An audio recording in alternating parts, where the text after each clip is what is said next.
Hello friends, এই যে অ্যাকুরিয়ামটাতে মোটামুটি ধরে নাও 64 পিস মতো শ্রিম্প আছে। তার মধ্যে রেড আছে মোটামুটি 32টা মতো রেড আছে, ইয়েলো আছে 11টা, আর ব্লু আছে মোটামুটি 16-17টা।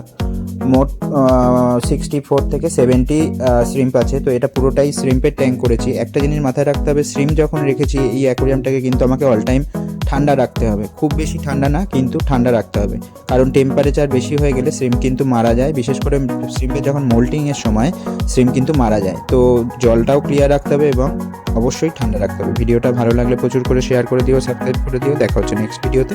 টাটা।